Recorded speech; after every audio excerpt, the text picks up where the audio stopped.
That's amazing, dude. I got serious now. Yeah, Bryan Dewey, Dr. Bryan Dewey. Hey, how's it going? Super glad to see you, man. Good to see you, brother. This is the SIGEP Success Series, episode number Breaking 2. out. Excited to have Bryan, the one and only Dr. Bryan Dewey, with me. I apologize if I'm cutting in or out at all, but my internet's a little off. But we're getting better with every episode, and Bryan is an effect of that. Number 2 is always better. It just gets better and better, and he is a guest that I'm super excited about.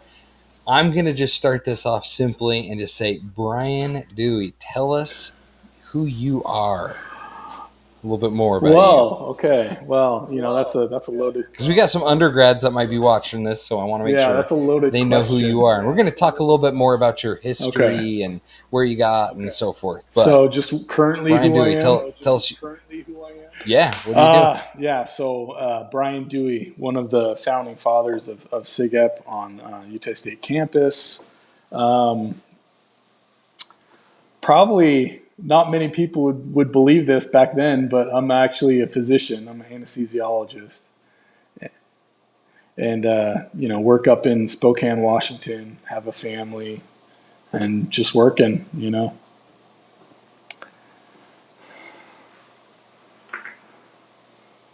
Very good, very good. Okay, so I know you very well, Dewey. Yeah. We're gonna just call him not Bryan. I call you Dewey. That's all right. So I wanna dive in a little bit to your past. What took you to Utah State? Because that's where I've met you.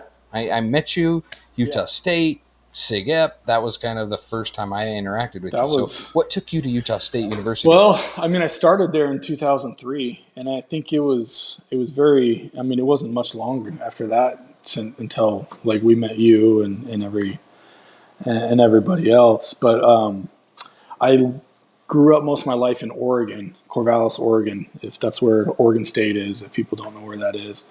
It's a relatively small town, probably 50, 60,000 people. And so right after high school, I worked a little bit, and then I went on a mission. Went in on a mission to Chihuahua, Mexico.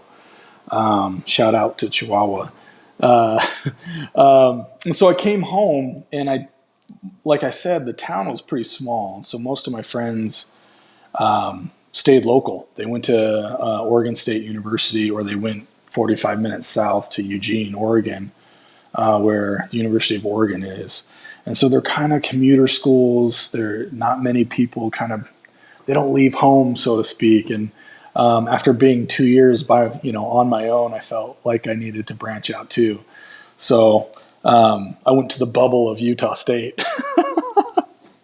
No, my brother, we kind of overlapped a little bit on our missions. And when he got home, he was going to Boise State, and he kind of got tired of that. And so he decided to go to Utah State.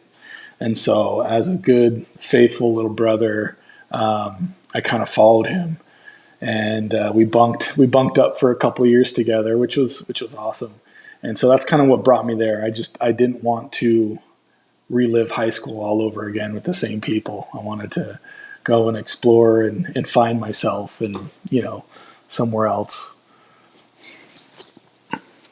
Very nice.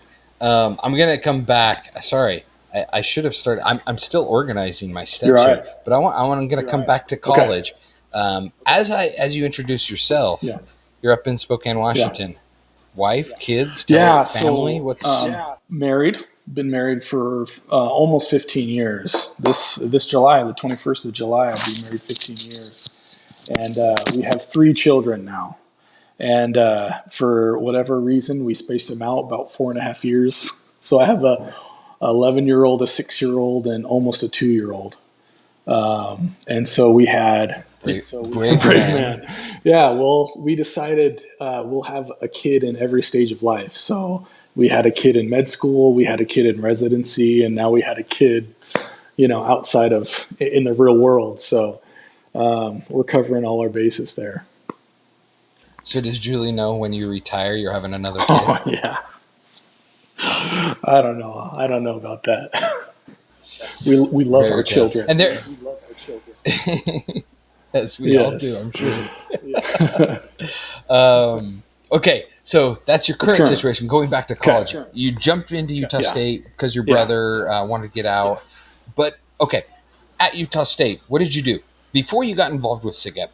How did you come across SIGEP? Because I know some of us at the beginning we were involved, and that's kind of how we came across SIGEP. But what were you up to? Well, Were you doing sports? Were you doing any? Did you know as far as specific degree where you're no. at and So what you're doing at that point? I went in originally like a pre-med route, and there wasn't necessarily a dedicated pre-med route. There's basically like you do biology or you do exercise science kind of stuff. And so I got into Utah State and just did a bunch of the generals with an idea of where I wanted to go, which was medicine from the get go.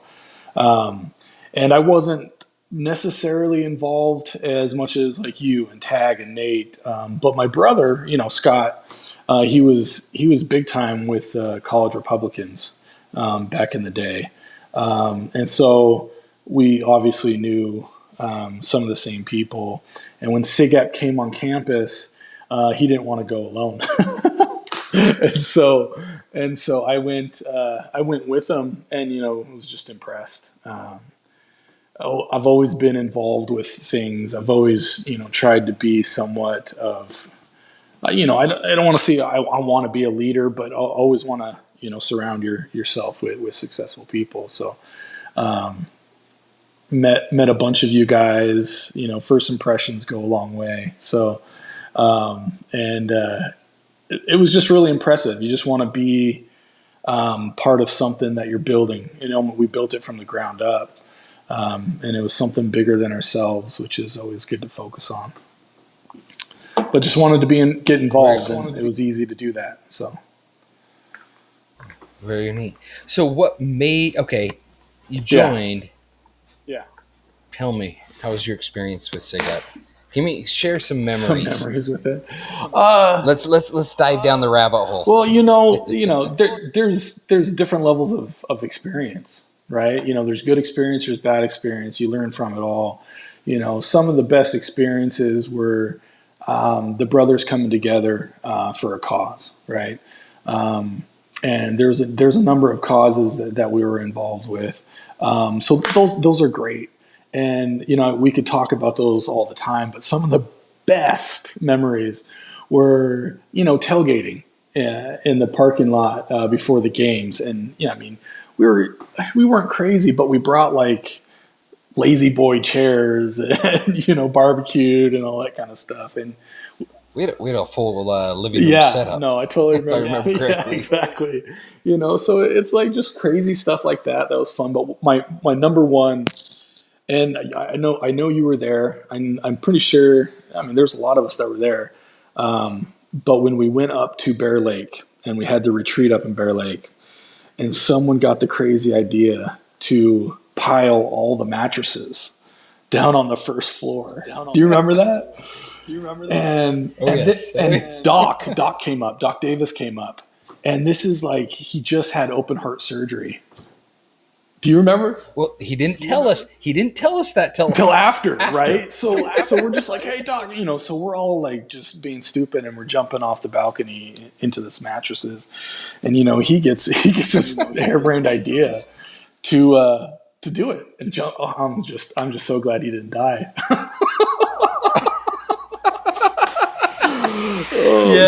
And then it literally, it was like he jumped off and then like got his composure and looked at all of us. He's like, wow, well, I didn't think I'd do that after 3 days after surgery. And we're like, wait, what? Or it was like 5 days. It wasn't that long. It was not that long. It was. He's not the most flexible person to begin with. And so anyway, so that was just one of my favorites. But then, it's just, we had a good group. We had a close group and we had a fun group. We get together and we paint the streets, when everybody would paint the streets. So we had a number of nights when we did that, coming up with the design, and then we had fun with intramural. You never did intramurals, did you? Yeah, you did. Yeah, you did. Soccer. I did soccer and flag football. I was I was more just the talker when it came to flag football. I would just The trash talk. talker. But soccer, oh yeah, dude, we were undefeated. I didn't do very good at soccer, but flag football and basketball was more of my time. But that was fun. I mean, those are the good memories. You getting together as brothers and having fun. So that's what I remember the most about it. Absolutely. No, yeah, intramurals, the Bear Lake, man. Oh, that was awesome. Full contact mafia. The full contact mafia. Good stuff. Yeah. Whatever that gorilla game that we did too. Oh, man. That was good. No such thing as hazing. Right. It's just disguised. Yeah, right. That was the best. That was a good time. All right, so SIGA, just memory after memory compiled. Yeah. I want to talk to you, like, what point? So you wanted to be a doctor. You wanted to go into medicine. Yeah. Anesthesiologist today. Yeah. Is that always a field of interest?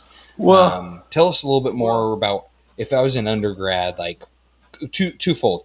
As it, there's tons of medicine you can practice, tons of options. Yeah. What was kind of something that guided you along the way? And then let's talk to kind of an undergrad. If I want to go into medicine, what were some things that helped you steer into the direction that you are today? Okay. And what advice would you give them? I felt very fortunate.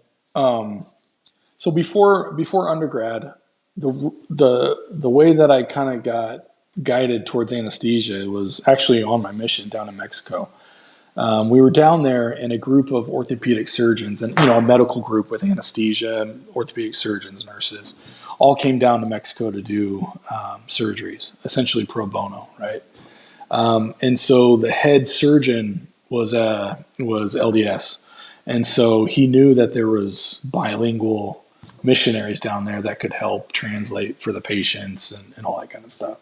And so for, I think it was almost 2 weeks, we worked at the clinic helping translate and helping people with surgeries. We got in on the surgeries, all decked out. And so we were in on the surgeries, but I was always curious as to who that person was behind the drape, right? They poke their head up a little bit and you see this much and then they go back down, right? So a few times I would go and sit with them and just kind of pick their brains. And it was fascinating for me. And so they were the anesthesiologist, and I was like, I kind of want to do that. That's pretty cool stuff. And so that being said, once I got into undergrad, this kind of answers your question from current undergrads and kind of what my experience was. But I got involved with the hospital there. So I volunteered. And for better or worse, whether it makes a difference or not, med schools want people that are involved in leadership, but also in the community, have so much volunteer hours in the medical field. And there's obviously only so much you can do as someone that's not certified in anything, right? And so I became an orderly. So I became one of those guys that go in after the surgeries and clean up everything. And it's also called an anesthesia tech. And so I restocked all the anesthesia equipment and all that kind of stuff. And so I got to be, on a daily basis, every couple of days, I would work with the anesthesiologists and the surgeons. And so you just get your feet wet. You get known, and you get that experience. And then, so you were doing this at Utah State? Yeah. So you're doing I didn't know that. At least throughout the whole first 3 years that I was there. Yeah. And then I was fortunate where, the current undergrads don't have this privilege, but I had the privilege to have Doc Davis as my mentor. And I'm really sad that the current brothers don't get that. He was such an asset, and he is obviously a great person. And so he kind of took me under his wing. If people don't know, he was a family physician back in the day that converted to ER. So he was an ER physician. And everything that he heard, he remembered. This guy, he was just a walking encyclopedia. He knew everything about everything. Well, and he was just a good example. And so he kind of steered me more towards where I needed to do what I needed to do to get into medicine further, and gave me the confidence I needed. So that's kind of what pushed me. You'll be happy. You'll be happy to know Doc Davis is in the list, and I'm going to be meeting with him. He and I have been talking back and forth. Even though he's not a Utah State alum, he is basically the guy that built this chapter. Oh, absolutely. So yeah, he's coming down to St. George, and we're going to have another interview. Very good. And spend some I time love together. it. Yeah, he's an amazing guy. Still amazing guy. If you haven't read his book, just you got to. Yeah, the guy's memory. The memories are ridiculous. Well, I mean, how often would we just sit there and listen to his stories? I mean, it was good. He's an amazing individual. Yeah. Awesome. Okay, so you are an anesthesiologist. Describe, I guess, a little bit more detail for those that aren't. Like, I'm medical. Yeah. Have no clue. Tell me what I do. You tell me Well, that's the thing. Like, you don't want to hear from me about an anesthesiologist because I have a very bad experience with my wife. When she had our first C-section for our first boy, because there was a complication. We had an anesthesiologist. Horrible bed. I'm not going to say his name. I think I knew who you're talking about, but horrible bedside manner. He literally, you talk about cleanup in the ER. I'm watching him. So wife gets got up. Anyways, they suck stuff in. They have cleanup hoses and stuff. And there is this like vial of her insides there. Yeah. And literally at the end of the surgery, the doctor, the OBGYN's like sewing her up and taking her. And he's sitting over there, and I'm behind the curtain with my wife and her head and him. Yeah. And literally, I watch him like he grabs this hose and he pulls it out of the machine. And bile? Not bile, but like embryonic fluid. Fluid. It goes like all over the floor. And he literally, I'm just watching it, and he literally just grabs it, pulls it out, and then it starts going, and he kind of like, somebody needs to clean this up. Are you serious? What? Anyways, horrible bedside manner with my wife. Yeah. It was a rough experience. Yeah. So the next two babies, we had to get C-sections again, and so we specifically we're not touching him. Get us somebody else, and it was awesome experience. Awesome. No pain. Good. So I do know a little bit, but go ahead. What is? Yeah. So a good anesthesiologist, what do they do? Yeah, you can't judge us all by just one person. So anesthesiology. So it's a broad field of medicine, and so we are involved in a lot of different procedures and surgeries throughout the whole hospital, ambulatory centers, so outpatient centers. So we anything anesthesia related, anything with sedation. We're involved. So we put people to sleep for minor surgeries, for major surgeries. We do all the orthopedic surgeries. And so anesthesia is essentially putting someone into to sleep with medication, usually through their IV. They fall asleep, and then we essentially keep them alive until the surgery is done, and we wake them up. And the whole purpose of that is so we control their pain, and we control their vitals, blood pressure, pulse, how well they're breathing, all that sort of stuff. That's stuff that we monitor continuously in between looking at our stocks and playing crossword puzzles, and we still have to take care of the patient. And so it's definitely an involved specialty of medicine. We do labor epidurals, so we do epidurals for women that are having babies. We do the anesthesia for cesarean sections or C-sections. So a lot of times that involves putting medicine in their back to numb them up, so they can be fully awake, like Kelsey was, I'm sure, and still they can cut them open and take the baby out. So. But then, which blows my mind. Which blows my mind. It's like, I'm going to pause. super high risk, right? Like anesthesiologist is granted, any doctor can be saving a Yeah. life, and depending the surgery, depending the situation, Yeah. but anesthesiologist, you're knocking people out, but to a point. Yeah. Like my wife had to be numb, from the hips down or something, Yeah. or So the it's waist usually just down, below the nipples down. Yeah. but still be But still be awake. awake.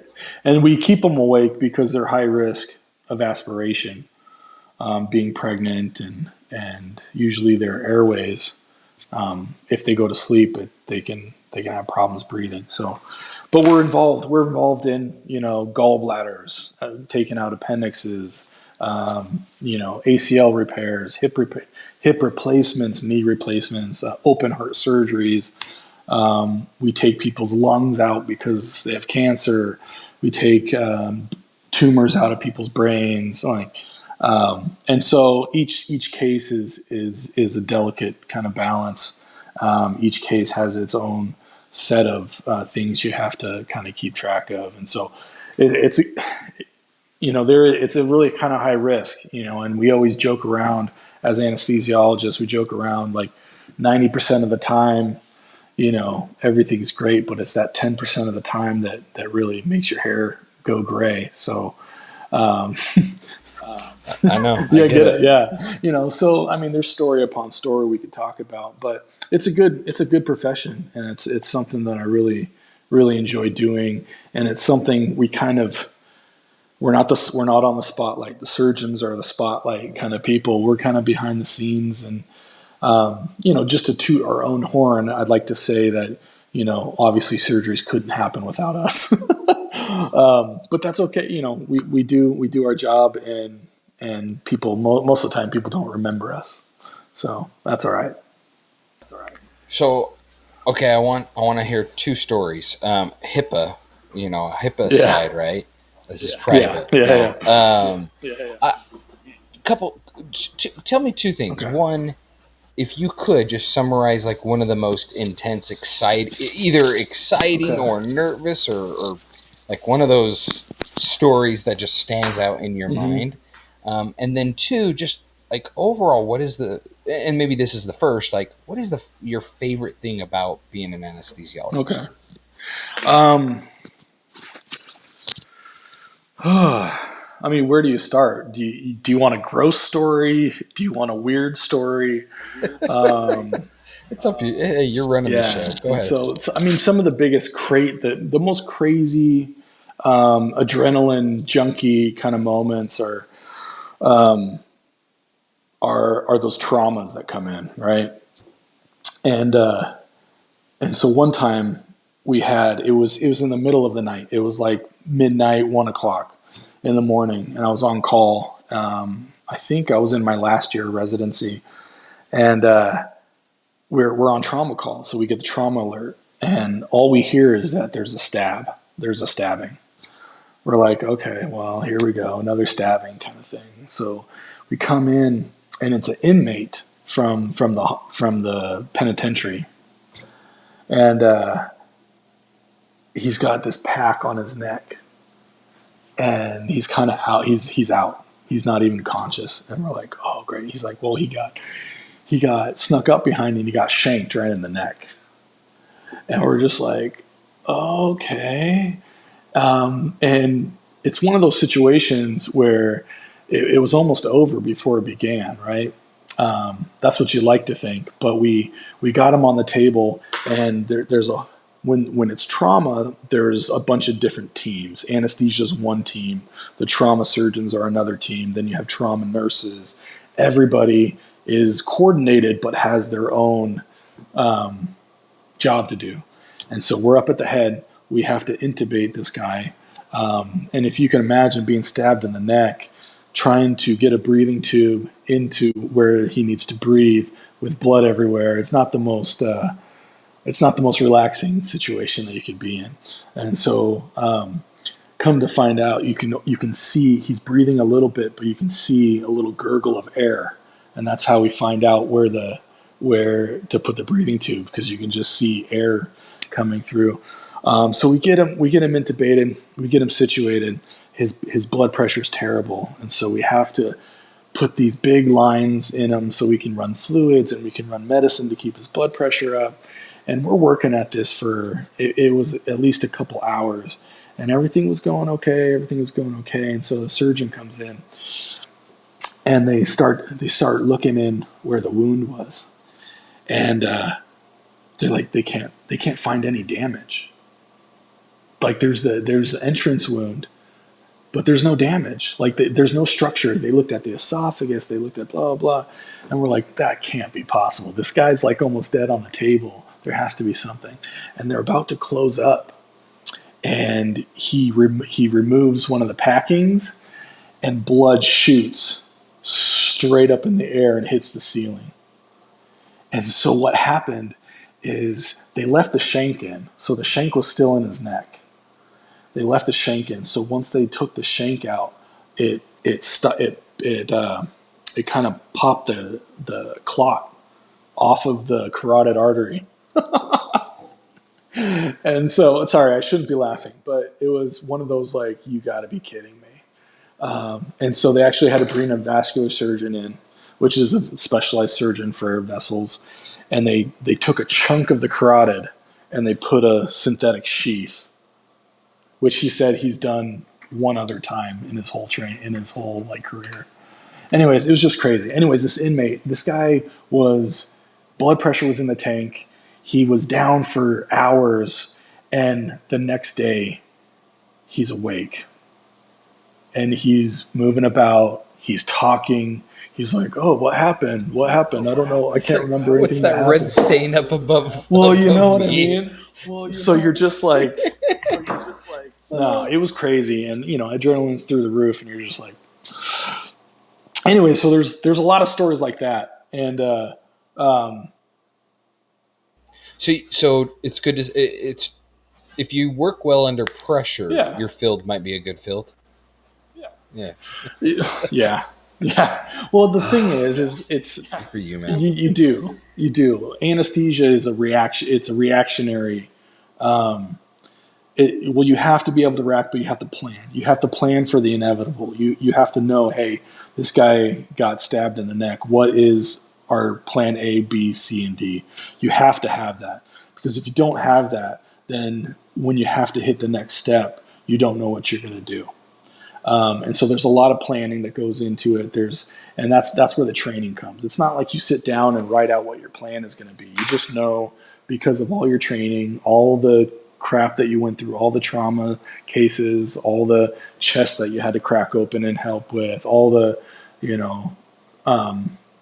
all that kind of stuff culminates in your knowledge, and it's a reaction versus something you have to sit down and do. And that being said, there are people that go into anesthesia and I don't want to say flunk out, but they decide to leave anesthesia because they can't make that snap decision. Does that make sense? Yeah, well, no, the pressure too. Just that you got to have those plans. You got to be able to just execute. And if you're hesitating, that's people's lives on the line. And sometimes, no doctor could say they've saved every patient. Right. And could you sleep at obviously you've tried your best. And you have to say that. Yeah. That's all I've done. I did my best, and I got to walk away. Yeah, there's a form of... But that's a pressure that some people probably cannot take. Yeah, you have to compartmentalize. If you don't compartmentalize, then it eats at you. But that being said, I'm not an adrenaline junkie. I don't like that 10% of terror, of cases where life is on the line and you have to make those decisions. I like that 90% where everything's nice and laid out, and it's just a routine surgery and all that kind of stuff. That being said, we get into problems all the time that we have to fix, but I'm not an adrenaline junkie, so I don't like doing that stuff anymore. Very cool. Very cool. Okay, well, we're gonna wrap up. I want to get some more just personal questions in general, and then I'll let you go because I know your time is valuable. If I'm an undergrad and I want to go down your pathway, Is there something you did that you would say you got to do this? Or you brought up the one like work, Yeah. volunteer, do as much experience prior.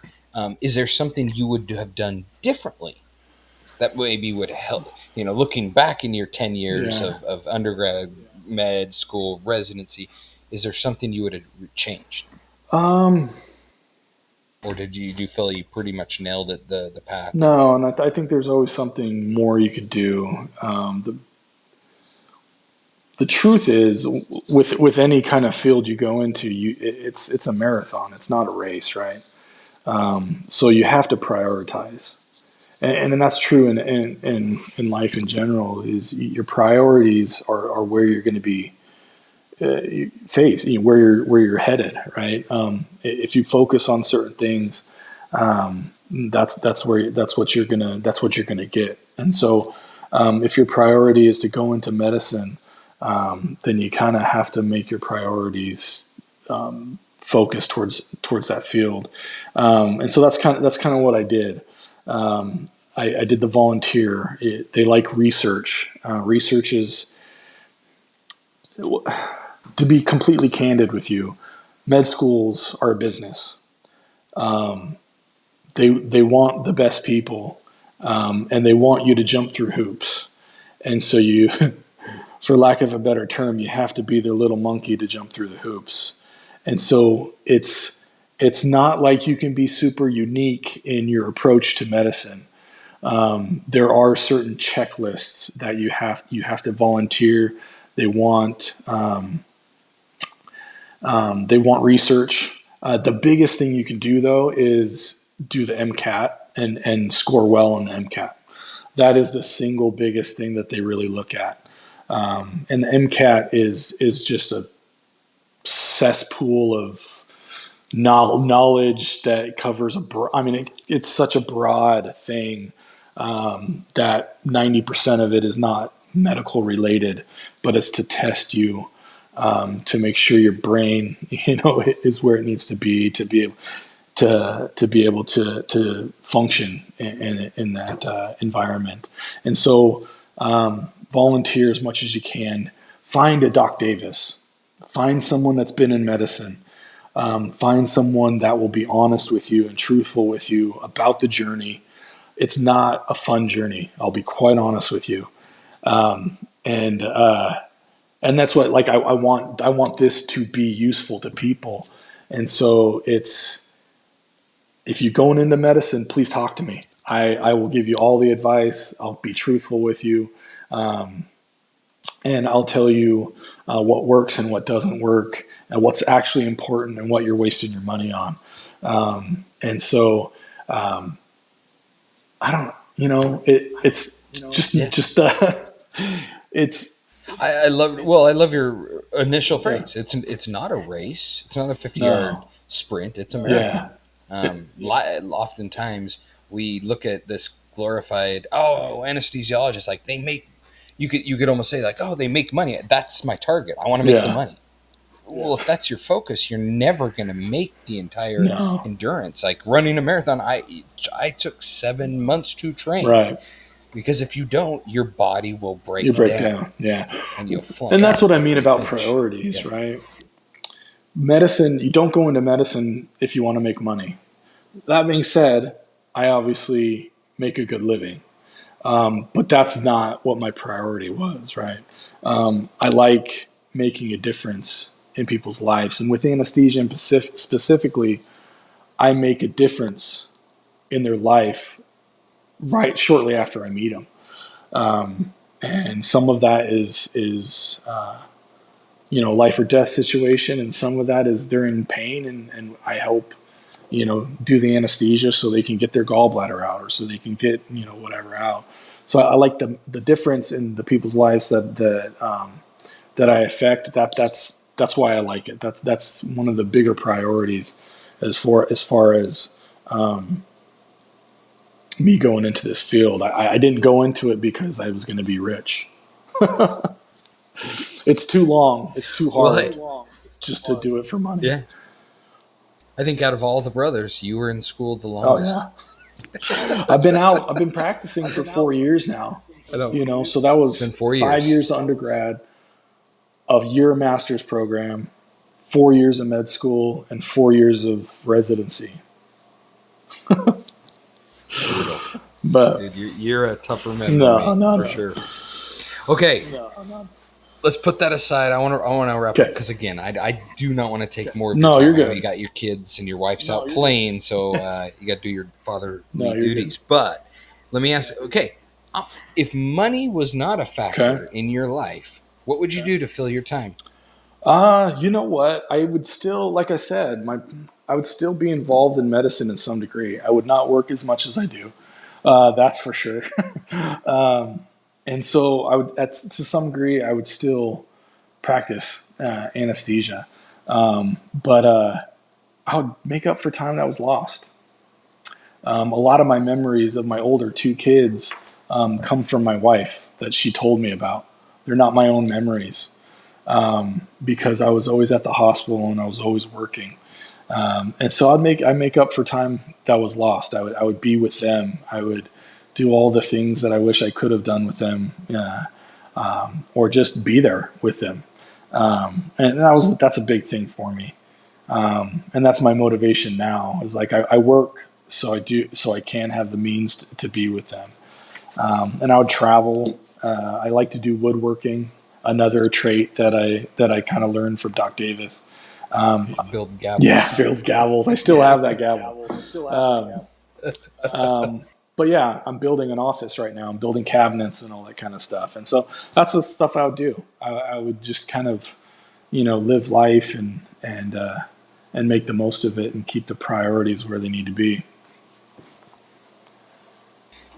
As an anesthesiologist, I guess, is there a next step? Where do you see yourself, I guess, in 5 or 10 years? You could be quick, short, 30 Well, second minute there's a answer. lot of longevity in anesthesia, so I'll still be doing anesthesia, and we would not have another kid, so don't even go there. No, but we just I'm about to pay off. About this time next year, or even early, like April of next year, I'll pay off my student loans, which it's a huge burden on us right now, and so paying that off, we'd be able to do.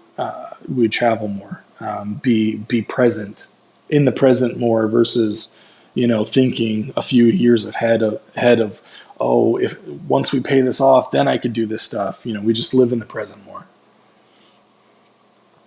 I get it. Debt sucks, Yeah. man. It does. Good for you. Good for you. All right. Anything you want to say to okay, this is a twofold question. Okay. First of all, undergrads. Anything you want to say to current undergrads at Utah State, SIGAP? And then second, a message to our alumni brothers. Okay. So the undergrads, just keep working. Don't forget to have fun, though. I mean, undergrad is great. Get good grades. Pursue your passions, and do it with vigor. You know what I mean? You only live once. The time is now. But make good decisions too. Surround your people like I did. I surrounded myself with very successful, motivated people. And I can tell you with 100% certainty that I wouldn't be where I am without the brothers that I made at SIGEP. I can tell you that for sure. Me and Oz were talking before. There's a group of us, Oz, Nate Putnam, Tag Archibald, Nick Gordon. We have a daily chat that we just bounce things off of each other. We're having a hard time. We bounce things off of each other. I've learned more from them and cherish their friendship more now than I ever did back then. So for current and for past brothers, just keep those friendships alive. You know what I mean? It's meaningful. We've been through a journey together. And so we have common ground. And I think it's important to state that we don't have to have those deep conversations every day. But the constant communication, as simple as like, sending a video, a link, and just saying, "Hey, check this out." Yeah. Like those little things have kept this relationship Absolutely. alive Well, for Oz, I want to 15 I want to give years. you a shout out. Like, you're in Costa Rica and you're still doing this, and that means a lot means a lot to us that you're willing to put that time and effort. Taking time away from your family right now to do this. So we appreciate that. And it's something that we'll appreciate from here on out too. Had to shut the Wi-Fi off for them and lock them in a room. Did you? If you've been noticing, I'm I like, know, I "Get can see back it. It's in all there." right. I understand. I'm surprised my kids Not haven't done come yet. down. Hey, well, you're again, family's family. I have my family here, but my brothers are my brothers Yeah. too. So, and then lastly, what do you want to say to those alumni brothers that you might have not seen? There's a ton of you guys that haven't seen, and like I kind of just said before, like we were a part of each other's lives back in the day, and it meant something, and we are who we are because of those interactions that we had. So I appreciate the push and the direction and the help with the motivation to keep going and to be the best person that I can be. And so let's all keep in touch. Let's all be friends. Solid. Yeah. Dr. Dewey. There you go. Oh my gosh, thank you so You're much. welcome. Hey, I appreciate it. You gave me more than I again, your friendship means a ton, your brotherhood means a ton, and thank you for giving me some of your time. Yeah. I know it is expensive, so I'm not a cheap date, Oz. no, you're not. But you're definitely worth it in the end. Thank Always. you. I'm glad to pay the bill. That's funny. All right, brother. All right. Love you for everything you've done, Thanks, man. and we'll talk later. All right, love you guys, everybody. Thank you.